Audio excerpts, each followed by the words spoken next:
Hi hello welcome to my channel. నేను మీ క్రాంతి. అందరూ ఎలా ఉన్నారు? బాగున్నారని అనుకుంటున్నాను. ఈరోజు మన రెసిపీ వచ్చేసి వెజ్ పొంగనాలు.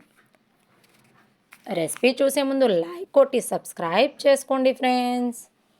రెసిపీ కోసం ముందుగా మనం సొరకాయ, క్యారెట్, ముల్లంగి తీసుకుందాం. అస్సలు వెజిటబుల్ తినని పిల్లల కోసమే ఈ రెసిపీ చాలా చక్కగా యూజ్ అవుతుంది. ఒకసారి చేసి చూడండి. సొరకాయలో నీటి శాతం ఎక్కువగా ఉంటుంది, ముల్లంగి డైజెషన్ అవుతుంది, క్యారెట్లో విటమిన్స్ ఉంటాయి.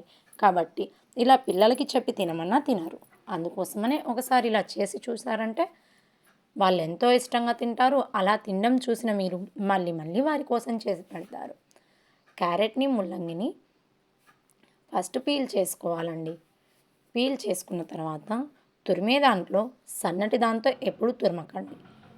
కొంచెం హోల్స్ ఉన్న దాంతో తురుముకుంటేనే మనకి అవి చక్కగా స్టీమ్ అయ్యి వాటి టేస్ట్ కూడా తెలుస్తూ అస్సలకి ఏ కూరగాయలు వేసినా స్మెల్ రాకుండానే ఉంటాయండి. మీరు అనుకుంటారు ముల్లంగి వాసన వస్తుందేమో, సొరకాయ వాసన వస్తుందేమో అని. అలా ఏమీ ఉండదండి. ఒక్కసారి ట్రై చేసి చూడండి. క్యారెట్, ముల్లంగి ఇలా తురుముకున్న తర్వాత సొరకాయని కూడా తురుముకోవాలి. సొరకాయని పీల్ చేయకుండానే తురుముకోవచ్చు ఫ్రెండ్స్.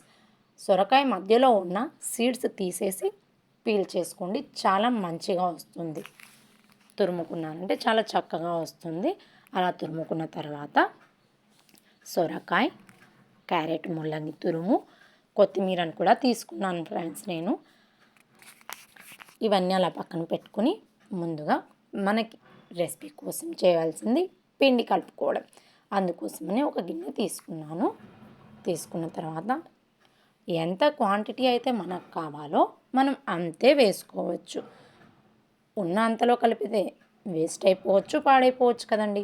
అందుకోసమని ఇలా మనకెంత అవసరమో అంతే తీసుకొని ఇప్పుడు అందులో నేను తీసుకున్న పిండికి నేను వేసుకున్న ఉప్పు సరిపోతుంది. అలాగే మీరు తక్కువ క్వాంటిటీ పిండి తీసుకుంటే తక్కువ ఉప్పు వేసుకోవచ్చు.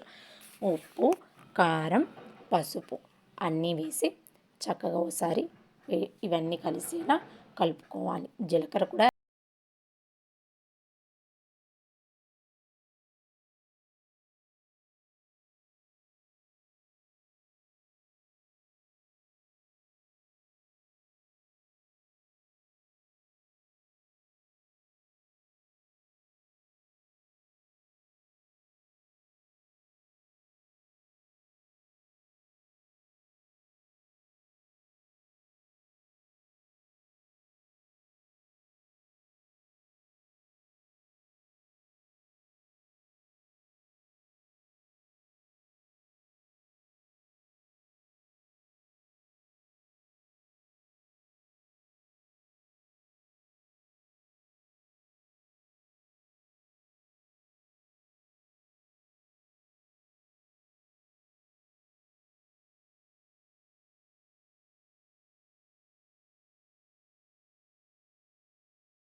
లేదంటే మరో సెకండ్ ఆగండి, చక్కగా కాలుతుంది, ఏం ప్రాబ్లం లేదు.